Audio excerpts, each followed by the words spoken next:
I'm Colonel Jesse Stone, 46 years old, and I started as a 22-year-old second lieutenant fresh out of ROTC, one of only 3 women in my class to qualify in advanced marksmanship. For years, I worked twice as hard, stayed twice as late, and proved myself 100 different ways to people who still thought skill came with a gender. But when a senior officer, Colonel Whitaker, mocked me in front of 60 recruits and told me to show them what I've got, I made a choice that changed everything. Have you ever been underestimated or humiliated by someone you gave your absolute best to? If so, tell me your story in the comments. You're not alone. Before I get into what happened, let me know where you're tuning in from. And if you've ever had to stand your ground when someone tried to make you small, hit that like button and subscribe for more true stories about reclaiming your worth and holding the line. What happened next might surprise you. I joined the Air Force at 22, a newly commissioned second lieutenant fresh out of ROTC with my degree still warm in my hand and no real idea what I was walking into. I was one of only 3 women in my class to qualify in advanced marksmanship. That felt like something then. Like proof. Like I'd earned a seat at a table I didn't yet understand was always being moved. The first time I held an M4 carbine, I remember thinking how much heavier it was than the rifle I'd trained with in college. The M4 weighs just over 7 pounds loaded, but it felt like more than that. It felt like responsibility. I learned every technical detail, how to field strip it in under a minute, how to clear a malfunction without looking, how the direct impingement gas system worked and why it mattered. I did the same with the M9 Beretta, the standard issue sidearm, 15-round magazine, double action first pull. I could recite the specs in my sleep. But what I really learned in those early years was how to stay silent when underestimated. It started small. An instructor would demonstrate a shooting stance and then glance at me, almost apologetic, and say, "You might want to widen your base a little more. Center of gravity's different for you." I'd nod. Adjust. Qualify expert anyway. There was this unspoken assumption that I was working against my own body, that marksmanship for me was compensation rather than skill. I didn't argue. I just kept my scores high and my mouth shut. By my mid-20s, I was a first lieutenant running range safety briefs and assisting with weapons qualifications. I'd watch male officers, some of whom couldn't hit a stationary target at 50 meters, get congratulated on their natural ability, while my own scores were met with surprise, as if they needed to be explained. "You must practice a lot," they'd say. I did. But so did everyone else. The difference was that for them, practice was dedication. For me, it was necessity. I made captain at 27, then major at 32. 04. Field grade officer. By then, I'd put in a decade. I knew the regulations front to back, had logged hundreds of hours on ranges across 3 continents, and had become the kind of officer younger troops actually listened to, not because I was loud, but because I was right. I'd earned my place as a weapons specialist and range safety officer. I'd done everything the manual said to do. That's when I met Colonel James Whitaker. He was 06, a full-bird colonel with enough ribbons on his chest to tell a career's worth of stories. He'd been brought in to lead a new joint training initiative, something ambitious involving inter-service collaboration and updated combat readiness standards. I was assigned as his senior staff officer for marksmanship programs. On paper, it was a good fit. In practice, it was the beginning of something I didn't see coming. At first, I respected him. I wanted to. Colonel Whitaker had a reputation as a brilliant tactician, someone who could see 3 moves ahead in a training exercise and adjust doctrine on the fly. In our early meetings, he was sharp, focused, almost professorial. We'd spend hours planning readiness drills, reviewing after-action reports, debating the merit of different qualification standards. I felt like I was learning. Like I was being mentored.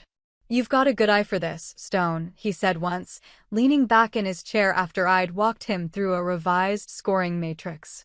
"Most officers treat marksmanship like a checklist. You actually understand it." I remember feeling proud. Seen. But over the next several months, the tone shifted. It was subtle at first, easy to dismiss as banter, as the rough camaraderie that came with military culture.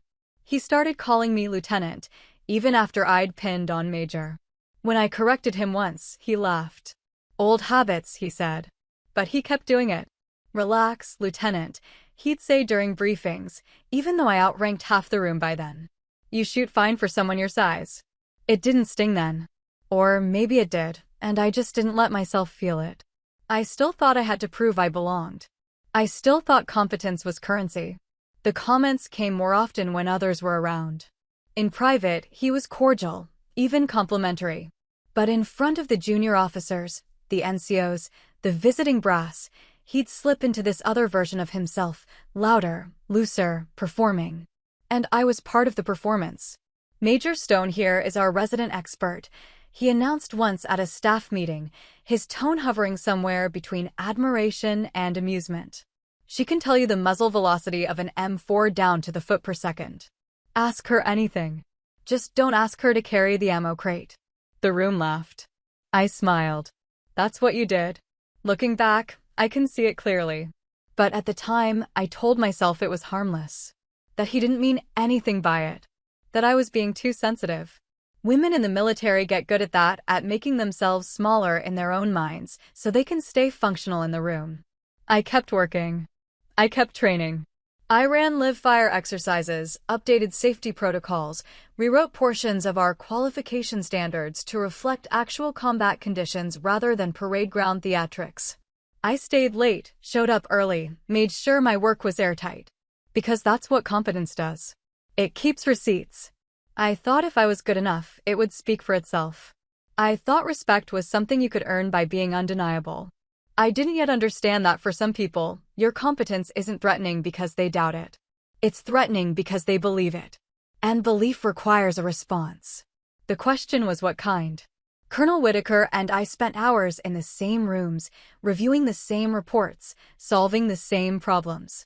We were building something together, new standards, better training, a system that would outlast both of us.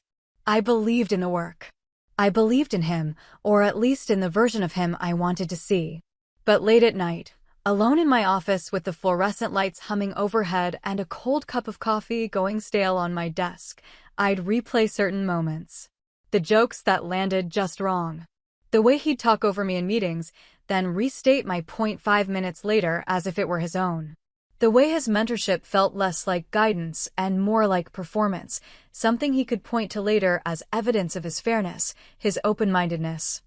I didn't have the language for it yet. I just knew that something had changed. And I didn't know if it was him, or me, or the space between us. What I did know was this. I was a major in the United States Air Force. I was a weapons specialist with expert-level qualifications and a decade of spotless evaluations. I had done everything right. And somehow, that wasn't enough. By the time I pinned on Major, I thought things would be different. That's the lie we tell ourselves, that rank will protect you, that authority is a shield. But rank doesn't change how people see you. It just gives them a new framework for the same old dismissal. Colonel Whitaker's banter grew louder, bolder. And it was always, when others were listening. Don't let Major Stone handle the heavy recoil. He joked to the younger officers during a pre-brief, gesturing at me like I was a piece of equipment that needed a warning label. We'd hate to see her manicure chip. The room would laugh. Not cruelly, not maliciously, just enough to signal they'd heard him, that they were part of the moment.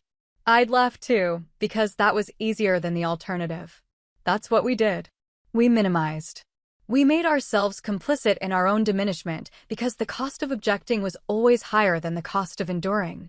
But there were small moments that told a different truth. Moments that didn't happen in front of an audience. He'd forget to copy me on readiness briefings I'd helped design. I'd find out about meetings an hour after they'd ended, then get asked why I hadn't attended. When I'd submit an analysis report, something I'd spent days on, cross-referencing data from 4 different bases, he'd delegate it to a captain with half my experience to take a look before it went up the chain. My work, filtered through someone else's credibility. I started to notice a pattern. In public, I was the example, proof of the colonel's progressive leadership, his willingness to elevate women in technical roles. In private, I was provisional. My expertise was useful, but my authority was negotiable. The senior staff started echoing his tone. It was subtle, the way culture spreads, less like a directive and more like osmosis. A major I'd worked with for years stopped asking my opinion in planning sessions. A chief master sergeant who used to defer to me on range protocols began double-checking my calls with the colonel, as if I needed a second signature. "You're good, Stone," one of them told me after a briefing, his tone friendly but pointed. But maybe not combat good, you know? I didn't know. I had the same qualifications as anyone in that room. I'd been deployed. I'd run live-fire exercises under conditions that made some of these men nervous. But somewhere along the way, the narrative had shifted. I wasn't the weapons specialist anymore. I was the female weapons specialist. And that adjective changed everything. I didn't realize then that the colonel's mockery wasn't personal. It wasn't even about me. It was cultural, a way to remind everyone where power lived, who held it, and what happened when someone outside the traditional mold started to look too competent. Still, I trained harder. Stayed later. Shot cleaner. I ran live-fire drills in rain and heat and cold until my hands cramped. I memorized not just the standards, but the exceptions, the edge cases, the scenarios that didn't fit neatly into doctrine. I became the person you called when something went wrong on the range, when a weapon malfunctioned, when a trainee panicked and someone needed to de-escalate fast. I thought if I could just be undeniable, it would matter. I thought competence kept receipts. And it does. But receipts don't mean anything if no one's willing to audit the books. One afternoon, I was reviewing qual scores in my office when Captain Riley Chin knocked on the doorframe. She was one of the younger officers, sharp and ambitious, someone I'd worked with on a few training rotations. "Ma'am, can I ask you something?" She stepped inside, hesitant. "Of course." She closed the door. That's when I knew it wasn't a tactical question. "Do you ever feel like—" She paused, choosing her words carefully. "Like you have to be twice as good just to be taken seriously?" I looked at her. She was 28 and 03. Still knew enough to believe the system would reward merit. I envied that a little. "Every day," I said. She nodded slowly.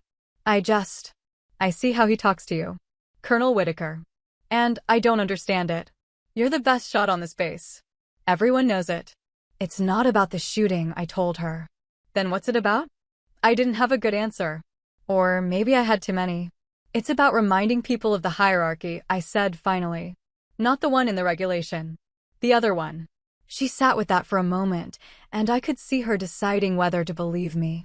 Whether to let that truth in, or keep pretending the system was fair.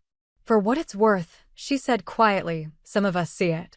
After she left, I sat there for a long time, staring at the spreadsheet on my screen. Rows and rows of scores, names, qualifications. Data that should have been objective. But I knew better now. I knew that no amount of data could protect you from a story someone had already decided to tell. I thought about all the late shifts. All the reports I'd rewritten to make them bulletproof. All the qualifications I'd redone for optics because someone higher up thought it would look better if I proved myself one more time. Just one more time. It hit me, sitting in that quiet office with the fluorescent lights buzzing and the air conditioning rattling in the vent, that my restraint, my professionalism, my silence, had protected everyone but me. I'd absorbed every joke, every dismissal, every casual piece of disrespect, and I'd told myself it was strategy. That I was picking my battles. That I was being smart. But there's a difference between strategy and surrender. And I'd been surrendering for years. That night, I stayed late again. Not because I had to, but because I didn't know what else to do. I cleaned my sidearm, methodically, the way I'd done 1,000 times. Field strip, inspect, oil, reassemble. Muscle memory. The kind of task that doesn't require thought, just repetition. I thought about Colonel Whitaker. About the way he looked at me in that first meeting, nodding as I walked him through my analysis. The way he'd said, "You actually understand this." I thought about how much I'd wanted that to be true. How much I'd wanted him to see me. And I realized, finally, that he did see me. He just didn't respect what he saw. That was the part I'd been avoiding. The part that hurt more than the jokes, more than the exclusion. It wasn't ignorance. It wasn't misunderstanding. It was choice. And once you see that, you can't unsee it. It happened during a base demonstration for new recruits, an open-range evaluation designed to showcase what qual standards looked like in practice. The kind of event where senior leadership stands around looking authoritative while the younger enlisted personnel try not to look nervous. I wasn't scheduled to shoot. I was supervising. That was my role that day, range safety officer, clipboard in hand, making sure no one did anything stupid with a loaded weapon. I'd done it 100 times. It was routine. The range was full. 2 platoons of trainees, maybe 60 people total, lined up behind the firing line with their weapons slung and their faces showing that particular mix of focus and anxiety that comes right before live fire. Colonel Whitaker was there along with a handful of other senior officers, observing from the safety area behind the tower. The drill was simple. Trainees would move to the line in groups of 10, fire a prescribed sequence at stationary targets 50 meters out, then clear their weapons and move off. Standard qualification stuff. I'd walked the line twice already, checking stances, correcting trigger discipline, making sure nobody was about to shoot themselves in the foot. Everything was going fine until one of the trainees, a kid, maybe 19, skinny and pale with sweat already soaking through his uniform, fumbled his weapon during the reload. The magazine clattered to the ground. He bent to pick it up, and his muzzle swept left, crossing 2 other shooters. I was on him in seconds. Cease fire. Weapon down. Step back. His hands were shaking. The whole line had gone quiet. "You're okay," I said, low enough that only he could hear. "Just breathe. Pick up the mag, seat it properly, and we'll reset." He nodded, gulping air, and did what I told him. Crisis averted. No harm done. Just a nervous trainee making a nervous mistake. That should have been the end of it. But Colonel Whitaker had walked down from the observation area, hands in his pockets, that easy grin on his face that I'd learned to distrust. "Everything all right, Major?" he called out, loud enough to carry across the range. "Yes, sir. Just a procedural reset." He stepped closer, still grinning. The kind of grin that wasn't about humor, it was about audience. And we had one. 60 trainees, half a dozen officers, all watching. "You know," he said, his voice pitched for the crowd, "I think the problem is these kids don't have a good example to follow. They need to see what right looks like." I kept my expression neutral. "We have qualified instructors on the line, sir." Sure. He waved that off. "But none of them are a resident expert, are they?" He turned to the trainees, sweeping his arm toward me like a game show host revealing a prize. "Major Stone here is the best shot on this base. At least, that's what she keeps telling us." I'd never said that. Not once. But the lie was already out there, reframing everything. "Show us what you've got, princess," he said. The laughter hit harder than the words. Not mean laughter, just the reflexive kind, the kind that happens when someone in authority makes a joke and you're supposed to play along. But it landed like a slap. I felt the heat in my chest. Not anger. Not yet. Just the sudden, clarifying realization that this was never about skill. It was theater. I was a prop in a performance designed to remind me, where I stood. I could have refused. I could have cited protocol, pointed out that I was the range safety officer and wasn't in the duty rotation. I could have done any number of things that would have been technically correct and professionally disastrous. Instead, I said nothing. I stepped to the line. Took the M4 from the stand. Checked the chamber, checked the magazine, seated it with a sharp click. The weight of the rifle settled into my hands like something I'd been born holding. The range had gone silent. 60 people watching. Waiting. I didn't look at Whitaker. I didn't look at anyone. I just looked downrange at the targets, black silhouettes on white backdrops, stark and simple and 50 meters out. I flipped the selector to semi-auto. Exhaled. And fired. The first shot was center mass. The second, the same. I moved to the next target without pausing, my breathing steady, my hands precise. Trigger pull, recoil, reset. Trigger pull, recoil, reset. I didn't think. I didn't need to.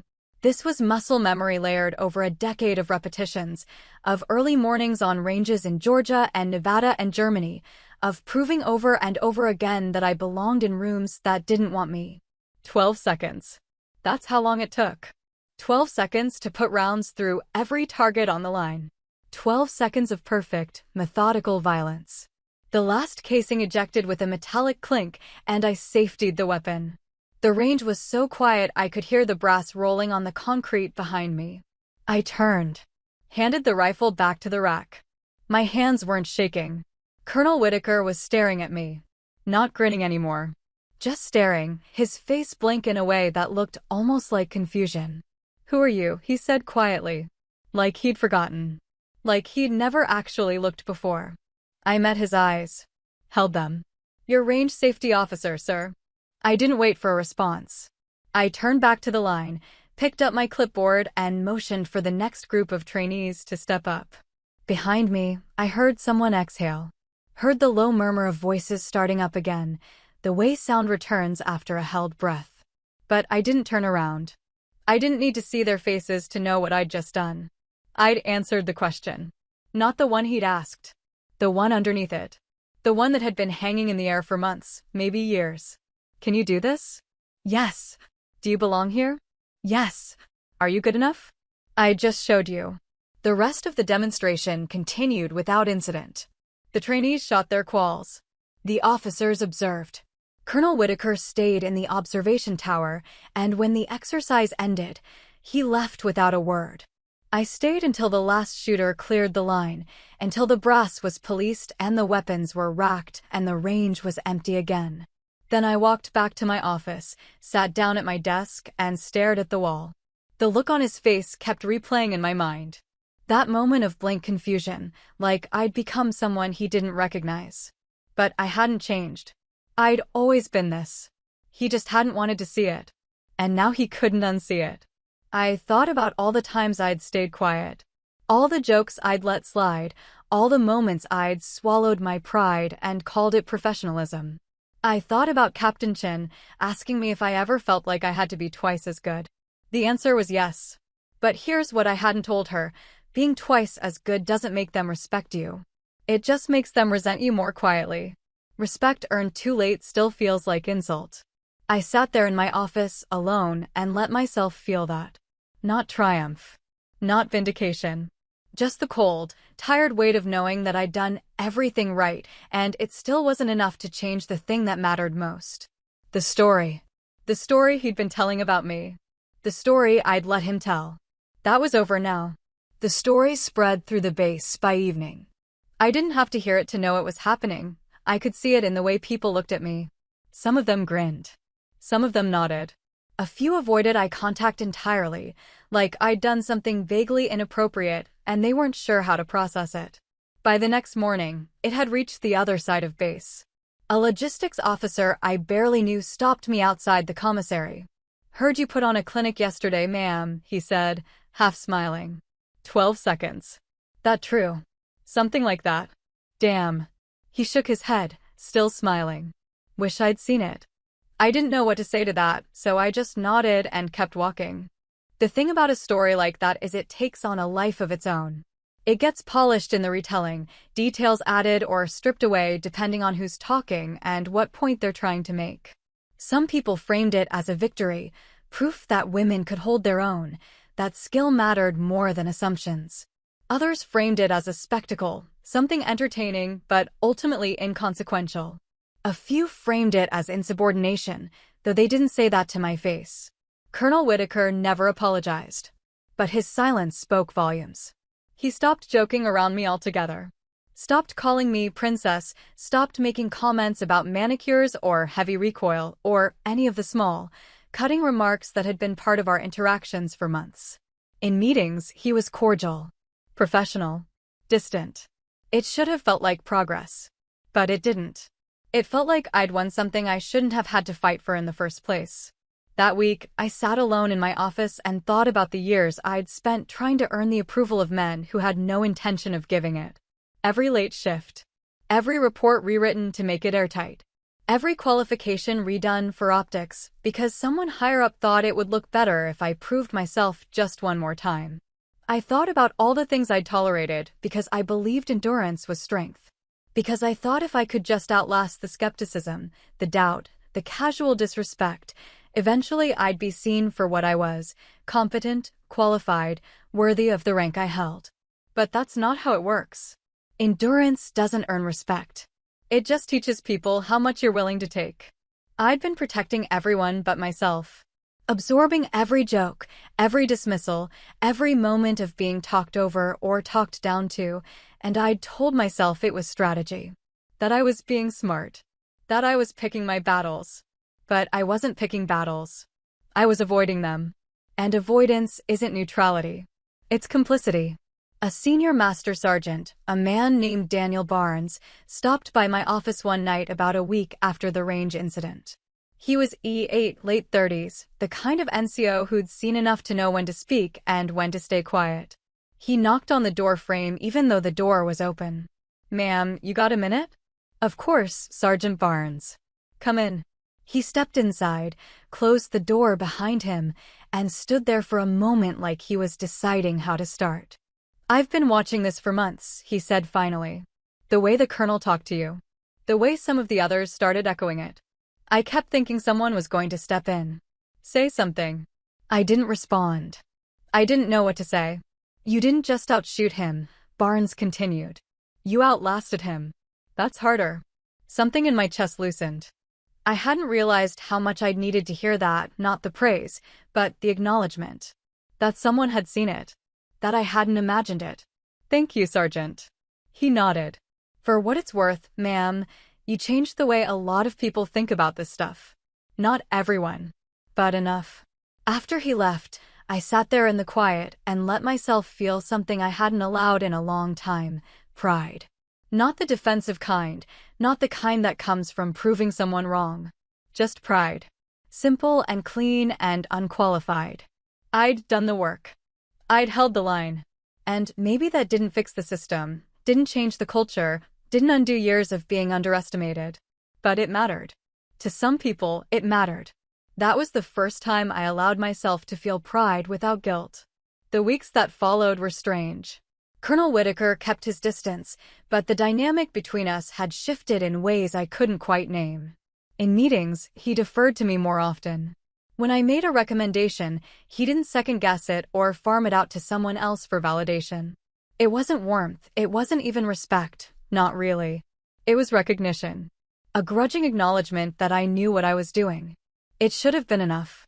But I kept thinking about all the time we'd wasted. All the energy I'd spent managing his ego, navigating his moods, trying to anticipate which version of him would show up to any given meeting. I thought about the junior officers who'd watched that dynamic and learned from it, learned that this was how authority worked, that humiliation was just part of the culture, that you earned your place by enduring rather than by excelling. I started keeping a log. Nothing formal, just notes. Dates, times, witnesses. Instances where professionalism had slipped into something else. I didn't know what I was going to do with it. I just knew I needed to stop pretending it wasn't happening. One afternoon, I was walking past the base gym when I saw a group of trainees running drills outside. Among them was the kid who'd fumbled his weapon on the range, the one whose mistake had set the whole thing in motion. He was moving better now, more confident, his rifle no longer looking like an alien object in his hands. I stopped and watched for a moment. He caught my eye, straightened a little, and gave me a small nod. Not subservient. Just respectful. The way you acknowledge someone who didn't let you fail. I nodded back. Later, I thought about that moment. How something as small as not being humiliated in front of your peers could change the way you carried yourself.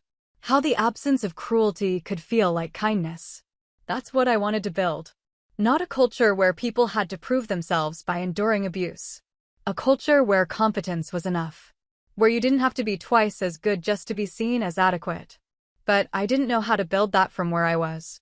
I was one major in a system that had been running the same way for decades. I couldn't change it by shooting straight. I couldn't change it by staying quiet. So I started asking myself a different question. What would it take? That night, I pulled out the log I'd been keeping. Read through it, page by page. Saw the pattern laid out in ink. And I realized that the answer wasn't silence. It was documentation. When the annual readiness review came around 3 months later, I wrote my evaluation report honestly. Not vengefully, not emotionally, just honestly. I didn't name Colonel Whitaker specifically. I didn't have to. I documented patterns, repeated instances of unprofessional conduct, exclusion from critical meetings despite role requirements, morale issues within the marksmanship division, and a workplace environment that prioritized performative authority over mission effectiveness. I included dates. I included witnesses. I described the impact on unit cohesion, on junior officer development, on the willingness of qualified personnel to remain in their positions. I wrote it the way I'd write any report, clear, factual, supported by evidence. And then I routed it through the proper channels. The Inspector General called 3 weeks later. I was in my office when the phone rang, and when I saw the extension on the caller ID, I knew exactly what it meant. The IG doesn't call to say hello. Major Stone, this is Colonel Mitchell from the Inspector General's office. I'd like to schedule a time to speak with you regarding your readiness review submission. My pulse kicked up, but my voice stayed level. Of course, sir. I'm available at your convenience. We set a time for the following week. When I hung up, I sat there staring at the phone for a long moment, feeling the weight of what I'd just set in motion. I'd followed the chain of command. I'd documented everything. I'd done it by the book, the way they taught you in officer training, the way the system was supposed to work. But I also knew how these things actually worked. How reporting up could mark you as a troublemaker, how being right didn't always protect you from the fallout. I'd seen officers sidelined for less. I'd seen careers stall because someone made the mistake of pointing out that the emperor had no clothes. Still, I didn't regret it. I couldn't keep pretending everything was fine.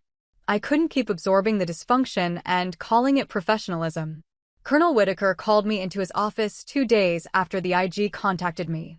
His aide escorted me in, and I could tell from the tension in the room that he knew. He didn't ask me to sit. He stood behind his desk, arms crossed, his face a mask of controlled anger. You think you can go over my head, Major? I kept my posture straight, my voice even. No, sir. I followed the chain of command. I submitted a readiness evaluation through the proper channels, as required by regulation. You know exactly what you did. Yes, sir. I documented patterns of conduct that were affecting unit morale and operational readiness. That's my responsibility as a senior officer. His jaw tightened. For a long moment, he just stared at me, and I could see him deciding how to play this. He couldn't yell, not anymore. Not when the IG was involved. He couldn't dismiss it. So he did the only thing left. He tried to make me feel small. You've made a lot of noise for someone who's supposed to be a team player, he said quietly. You do understand that this doesn't just affect me. It affects everyone in this unit. You're dragging people's names through the mud because you couldn't handle a little ribbing. There it was. The reframe. The suggestion that I was the problem, that my unwillingness to tolerate disrespect was the real dysfunction, not the disrespect itself. I'd heard this script before. I'd heard it my whole career in different forms from different people. You're too sensitive. You're making a big deal out of nothing. You're hurting the team. But I wasn't the same officer I'd been 6 months ago. I wasn't the same person who'd laughed along, who'd minimized, who'd told herself that endurance was strength. With respect, sir, I said, I documented conduct. Not personality. Not opinions. Conduct.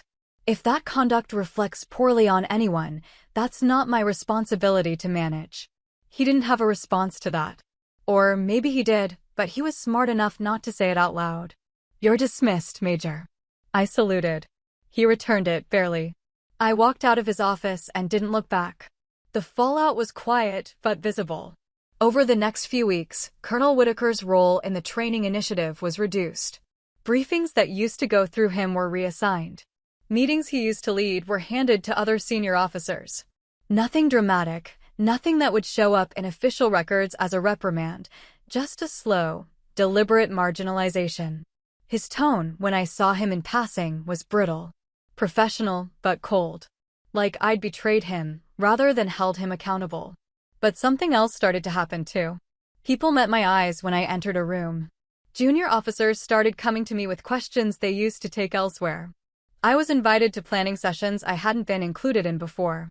I wasn't looking for revenge. I never had been. I was looking for order. For a system that actually worked the way it was supposed to, where competence mattered more than performance, where the rules applied to everyone. And for the first time in years, I felt like maybe, just maybe, that was possible. One evening, about a month after the IG interview, Captain Chen stopped by my office again. She knocked, waited for me to wave her in, and closed the door behind her. "Ma'am, I just wanted to say, thank you." I looked up from the report I'd been reviewing. For what? For filing the complaint. For not letting it go. She paused, choosing her words carefully. "I know it cost you. But it mattered. To a lot of us, it mattered." I didn't know what to say to that. So I just nodded. "There are more of us than you think," she continued. "People who see what's happening. Who are tired of pretending it's normal. And now it feels like maybe we don't have to pretend anymore." After she left, I sat there in the quiet and thought about what she'd said. About the cost. About what mattered. It had cost me. Not in rank or assignment. I was still a major, still in my position.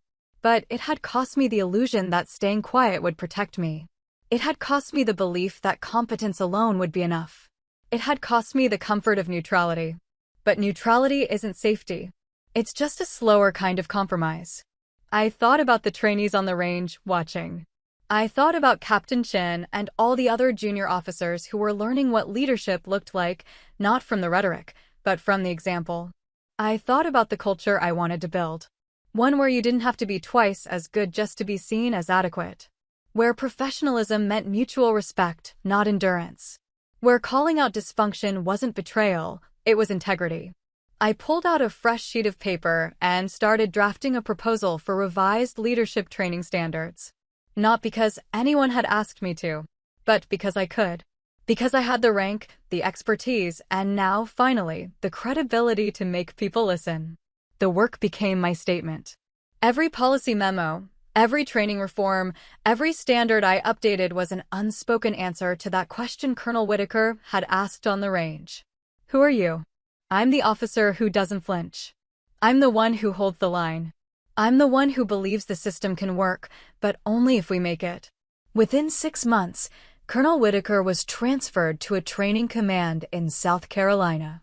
The official memo called it routine rotation in support of professional development objectives. The kind of language that sounds neutral on paper, but everyone knows how to read between the lines. Unofficially, everyone knew. Transfers like that, mid-cycle, to a training command rather than an operational unit, were rarely voluntary. They were the military's way of moving problems without creating scandals. Quietly removing someone from a position of authority while maintaining the appearance of normal career progression. I heard about it through the grapevine before the official announcement came down. Master Sergeant Barnes stopped by my office, closed the door, and said simply, "Whitaker's out. Effective next month." I didn't feel triumphant. I didn't feel vindicated. I just felt tired. "How's the unit taking it?" I asked. Barnes shrugged. "Mixed. Some people think it's overdue. Some think it's unfair. Most are just trying to figure out what it means for them." That was the truth of it. Culture doesn't change because one person leaves. It changes because the people who remain decide to build something different. 2 months after Whitaker's transfer, I was promoted to Lieutenant Colonel. 05. My first command. The ceremony was small, professional. My parents flew in from Oregon. A few colleagues attended.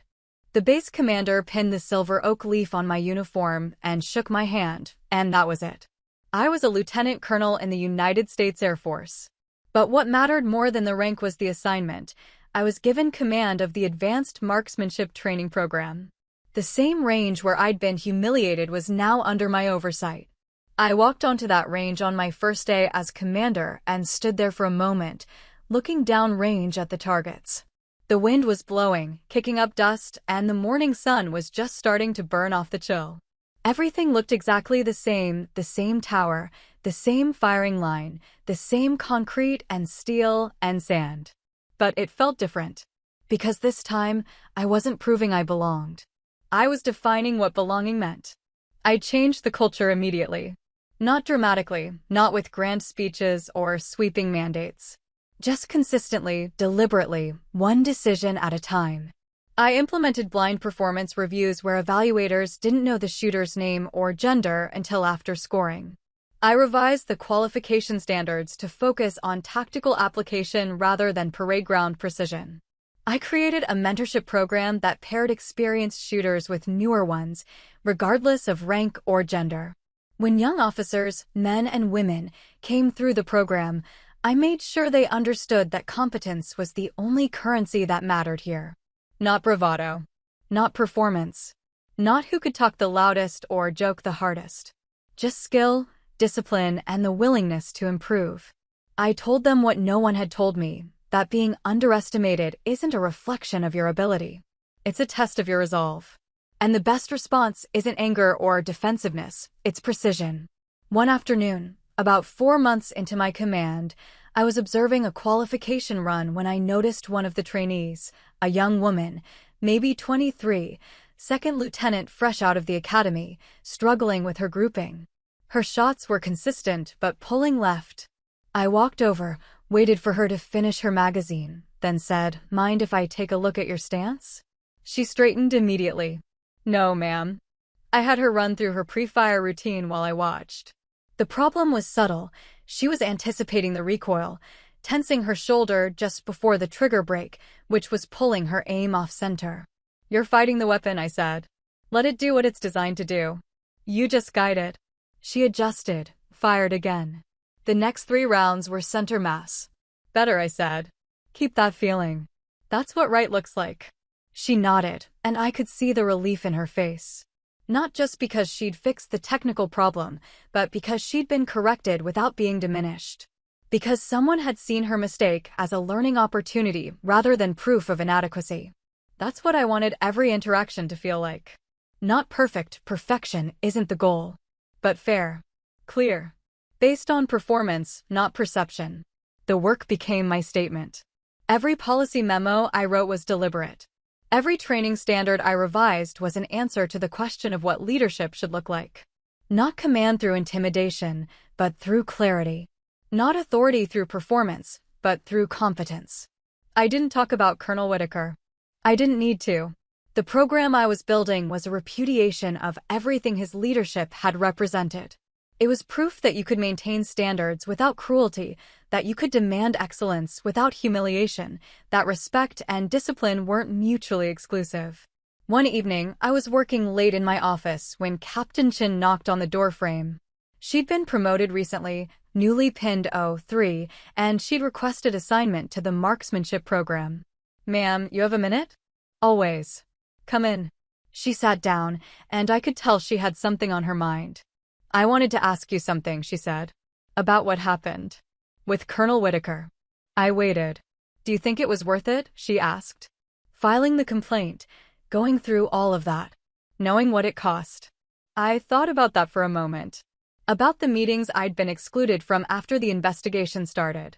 About the whispers, the sideways glances, the way some people had started treating me like I was fragile or vindictive or both. About the nights I'd sat in this same office wondering if I'd just ended my own career. "Yes," I said. Because the alternative was staying silent. And silence has a cost too. You just don't see it on paper. She nodded slowly. "I think I'm starting to understand that."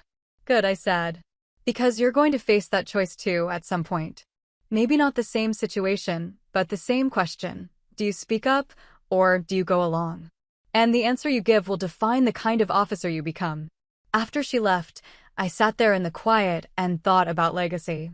About what we leave behind when we're gone. Not just in official records or promotion rates, but in the people we teach, the standards we set, the culture we choose to build or tolerate. I thought about that day on the range. The way Colonel Whitaker had looked at me after I'd put every round down range in 12 seconds. The way he'd asked, "Who are you?" Like he didn't know.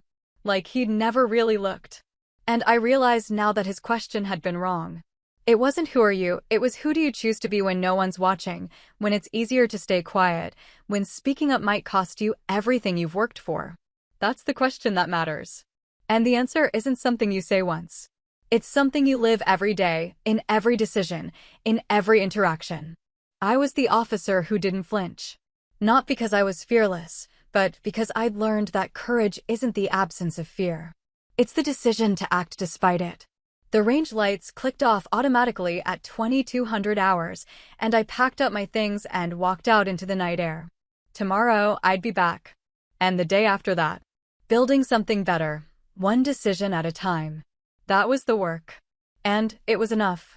2 years later, I ran into Colonel Whitaker at a Pentagon briefing on Joint Service Training Initiatives. I saw him before he saw me, standing near the coffee station in his service dress uniform, looking older than I remembered. Smaller, somehow. The way people do when the context changes and they're no longer the largest presence in the room. I could have avoided him. The room was crowded enough, the briefing generic enough, that we could have existed in the same space without ever acknowledging each other. But something in me didn't want to. Not out of spite or a need for confrontation, I'd moved past that. I just didn't want to carry the weight of avoidance anymore. So when the briefing ended and people started filtering out, I walked over. Colonel Whitaker. He turned, and I saw the recognition flash across his face. For just a second, something shifted in his expression, surprise, maybe, or discomfort. But then his training kicked in, and he extended his hand. Lieutenant Colonel Stone. He glanced at my rank insignia, and I saw him register the change. Colonel Stone now, I see. Congratulations. We shook hands. His grip was firm but not aggressive. Professional. Thank you, sir. There was a pause, the kind that happens when two people who share a complicated history stand in a neutral space and try to figure out what to say. Around us, other officers were talking, laughing, making plans for lunch. Normal Pentagon noise. I heard about your command, he said finally. The marksmanship program. Word is you turned it into one of the best training pipelines in the Air Force. We have good people, I said. Good instructors, good standards. It's a team effort. He nodded, and something in his face softened slightly. I also heard you implemented some new policies. Blind evaluations, revised qual standards. That was smart. It wasn't an apology. But it was something. An acknowledgement, maybe. A recognition that what I'd built mattered, that the work I'd done after he left had been more than just reaction, it had been construction. I had good teachers, I said evenly. Some taught me what to do. Others taught me what not to do. Both kinds of lessons are valuable. The corner of his mouth twitched, not quite a smile, but close. He understood what I was saying, and he understood I was saying it without malice. Just truth. Fair enough. He paused, then added, for what it's worth, I think you're doing good work. The Air Force needs more officers like you. I looked at him, really looked at him, and tried to find the anger I'd carried for so long. The resentment, the bitterness, the need for him to fully understand what his behavior had cost. But it wasn't there anymore. Or maybe it was, but it had transformed into something else. Something quieter and more useful. Thank you, I said. That means something. We stood there for another moment, and I realized this was as close to closure as we were ever going to get. He wasn't going to apologize for the jokes, the exclusion, the mockery. He wasn't going to admit that his leadership had been flawed or that I'd been right to report him. Maybe he didn't even fully believe those things. Maybe in his version of the story, he was the victim of political correctness, of a system that had turned on him for no good reason. But his version didn't matter anymore. Not to me. Because I'd built something that spoke louder than any apology could. I'd taken the dysfunction I'd experienced and used it as a blueprint for what not to do. I'd transformed pain into policy, frustration into standards, and personal experience into institutional change. That was my answer. Not what I said to him in that Pentagon hallway, but what I'd done in the 2 years since he'd left. Take care of yourself, Colonel, I said. You too, Colonel Stone. We shook hands again, not out of reconciliation exactly, but completion. The acknowledgement that we'd both moved on, that we existed now in different spheres, that whatever had happened between us was history rather than present tense. I walked away and didn't look back. Outside, the late afternoon sun was bright and warm. I had 30 minutes before my next meeting, so I walked around the Pentagon courtyard, letting my mind settle. I thought about that moment on the range, the one that had started all of this. The humiliation, The 12 seconds of perfect shooting, the silence after the last round. I thought about Colonel Whitaker's question, "Who are you?" At the time, I'd answered with my role, "Your range safety officer."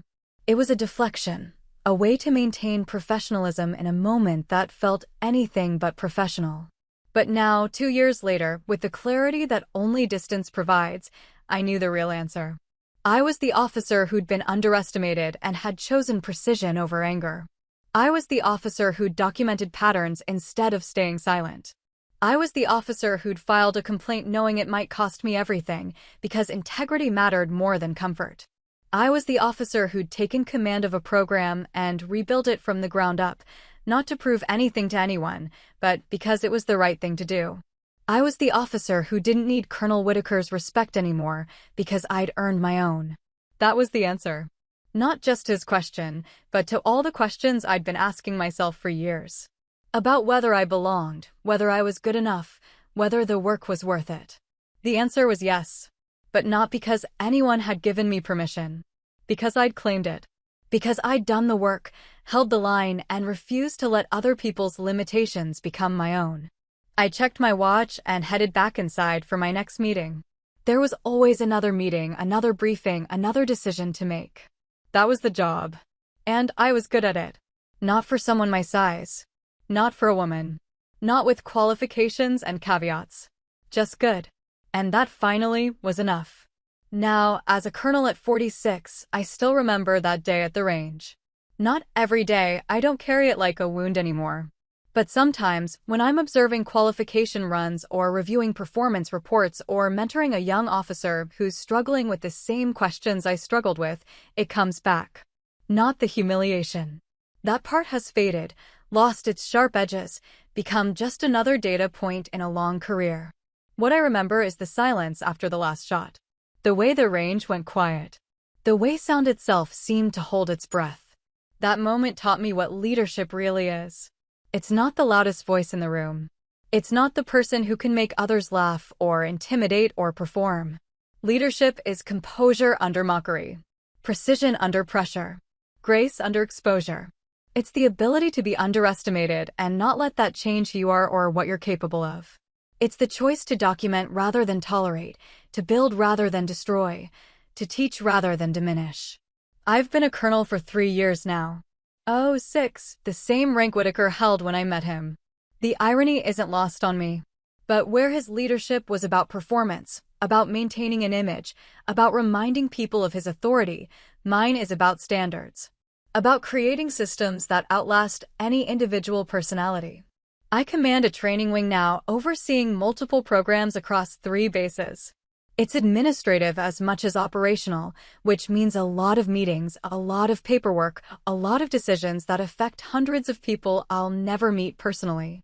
But I make those decisions with the same principle I used when I rebuilt the marksmanship program: competence over persona, skill over swagger, fairness over favoritism. I make sure that performance reviews are based on measurable outcomes, not subjective impressions. I make sure that promotion recommendations are supported by documentation, not by who plays golf with whom.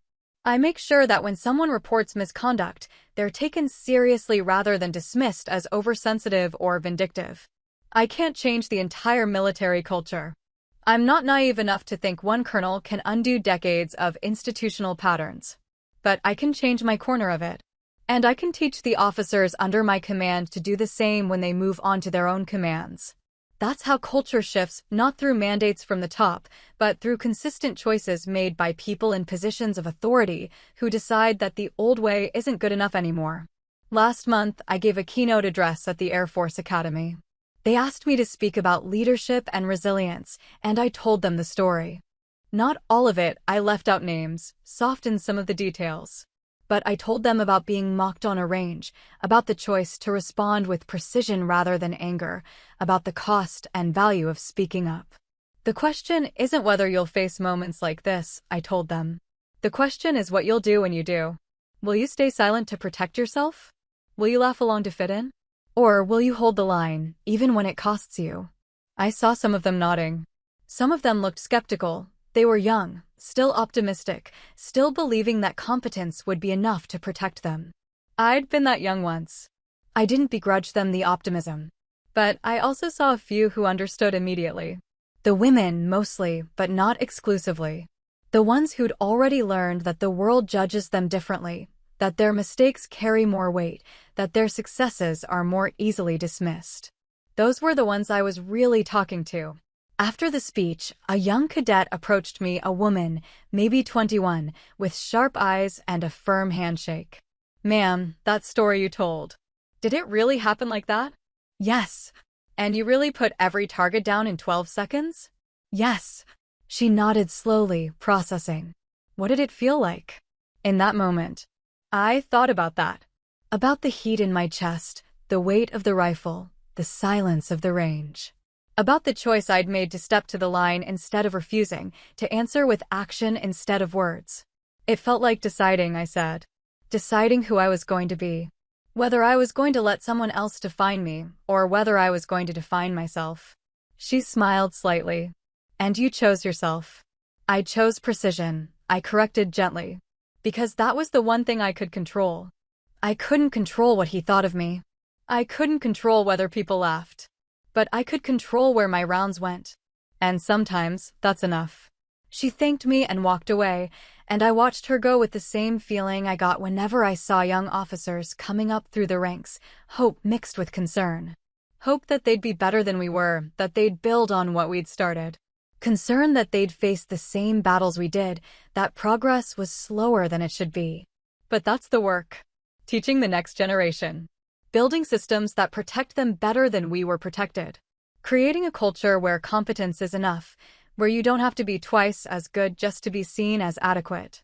Some nights, I sit in my office, bigger now, with windows and a view of the flight line, and think about Colonel Whitaker.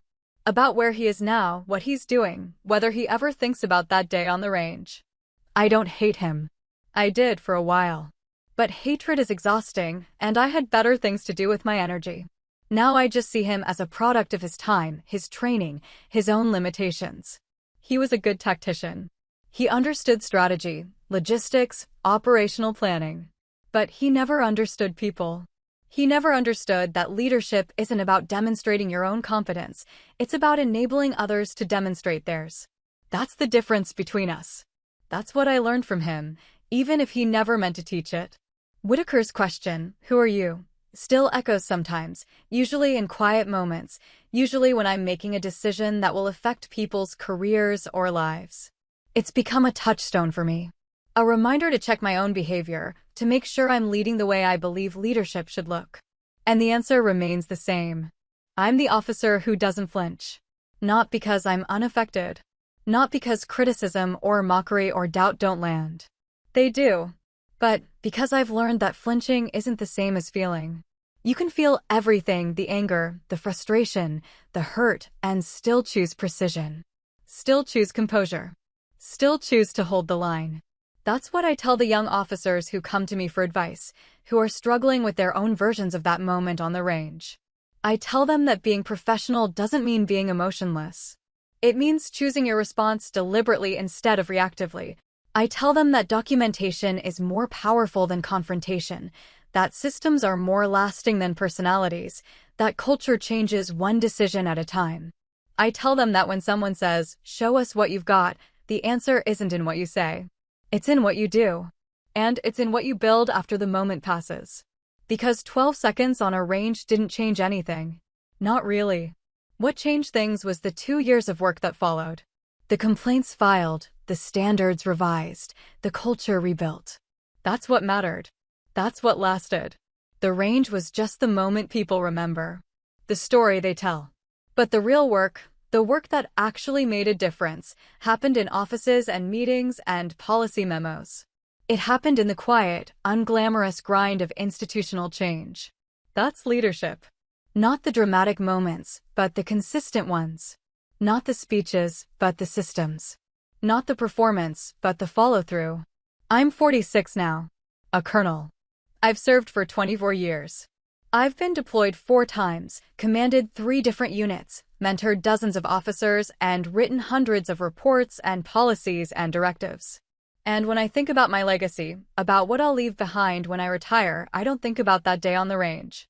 I think about the second lieutenant who learned she could correct her stance without being diminished. I think about the policies that ensure blind evaluations. I think about the young officers who saw that speaking up was possible and chose to do it themselves. I think about the culture I helped build. Imperfect, still evolving, but better than what was there before. That's the answer to Whitaker's question. That's who I am. I'm the officer who doesn't flinch. Because when they say, "Show us what you've got," I already know. Years pass differently in uniform. You measure them not by birthdays, but by assignments, by the faces that cycle through your command, by the slow accumulation of experience that eventually hardens into wisdom. At 51, I find myself in a role I never quite imagined, Deputy Commander of Air Education and Training Command, overseeing officer development programs across the entire Air Force. It's been 5 years since I pinned on Colonel, and the Pentagon rumors suggest there's a star in my future. Brigadier General. Oh, 7. The possibility sits in my mind like something fragile that I'm afraid to examine too closely. Last week, I testified before a Senate Armed Services Subcommittee on Military Culture and Retention. They wanted to know why qualified officers were leaving at higher rates than expected, why women and minorities were underrepresented in senior leadership, why surveys kept showing persistent problems with workplace climate. I sat at that witness table in my service dress uniform, looking at a row of senators who'd never spent a day in uniform, and I told them the truth. Not the sanitized version we usually offer Congress, the carefully worded testimonies that acknowledge problems without admitting fault. I told them about systems that protect performers over competence, about informal networks that determine who gets opportunities, about the gap between official policy and actual practice. One senator, a woman from the Midwest, asked me directly, "Colonel Stone, in your 29 years of service, have you personally experienced the kind of discrimination you're describing?" The room went quiet.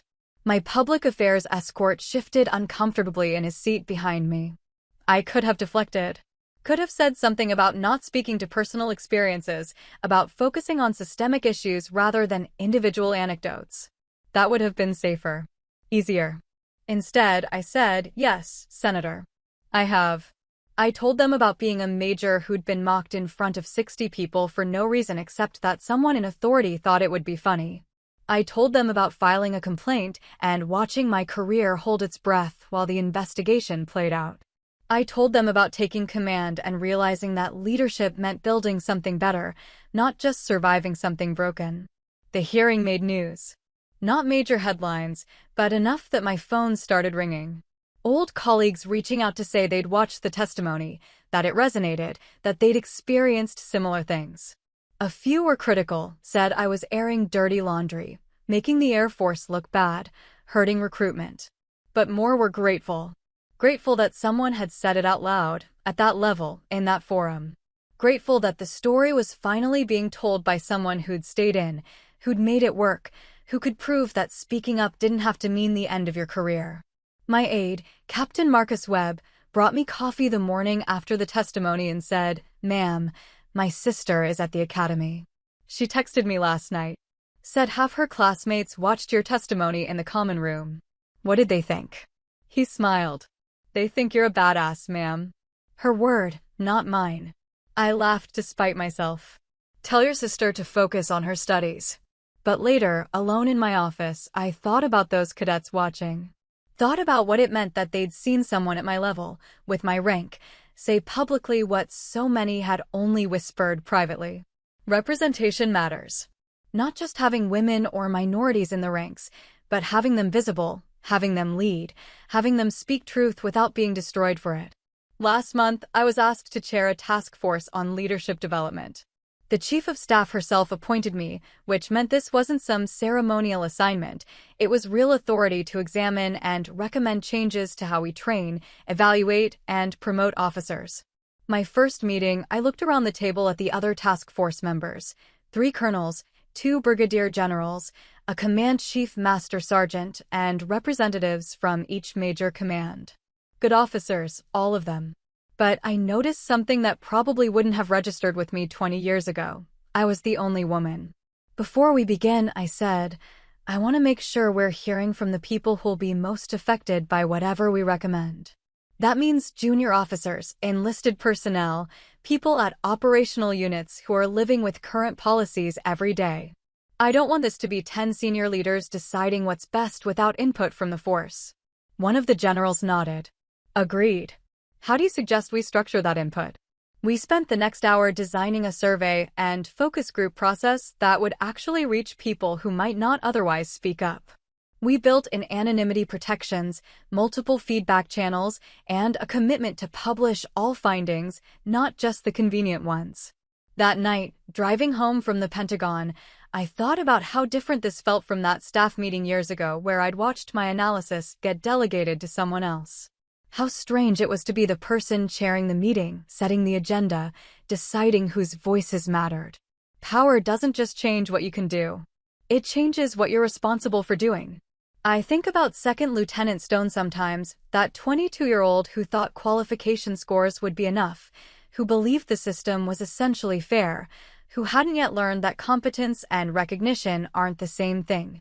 I think about what I would tell her if I could. Maybe this: everything you're afraid of will happen. You will be underestimated, dismissed, mocked. You will work twice as hard for half the credit. You will file a complaint that makes people uncomfortable, and some of them will never forgive you for it. But you'll survive. More than survive, you'll build something. You'll take the dysfunction you experience and transform it into policy, the frustration into standards, the pain into purpose. You'll make it so the next generation doesn't have to fight the same battles quite as hard. And one day, you'll sit in front of Congress and tell your story without flinching, without apologizing, without minimizing.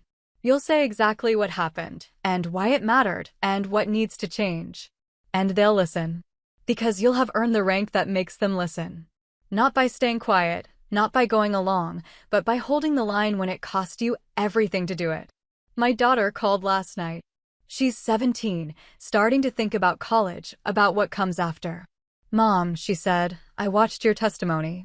My government teacher showed it in class. I wasn't sure how to respond to that. What did you think? Long pause. Then, I think I understand now why you work so much. Why you care about this stuff. Yeah. You're not just doing a job. You're fixing things that are broken. After we hung up, I sat there in the dark for a while, thinking about legacy again. About what we leave behind. About whether the work is enough. The answer is never simple. The work is never finished. There will always be another report to write, another policy to revise, another young officer who needs to hear that speaking up is possible. But maybe that's the point. Maybe leadership isn't about solving everything. It's about making sure the next person has better tools, clearer standards, and the knowledge that they're not alone. I'm 51. A colonel. Maybe, someday soon, a general. But regardless of rank, regardless of position, I know exactly who I am. I'm the officer who took a moment of humiliation and turned it into a career of purpose. I'm the officer who proved that precision matters more than performance. I'm the officer who doesn't flinch. And I'm just getting started. Thanks for watching. If this hit home, like, subscribe, and share it with someone who needs a reminder to hold the line. Drop your story below. I read the comments. Questions for you. Have you ever been mocked publicly and had to prove yourself on the spot? What's your 12-second moment when precision spoke louder than words? When did you realize professionalism without boundaries is just endurance? If you filed a complaint or set a hard boundary, was it worth the cost? How do you make sure competence, not swagger, sets the tone on your team? Tag a friend who's been underestimated. Your voice might be the nudge they need.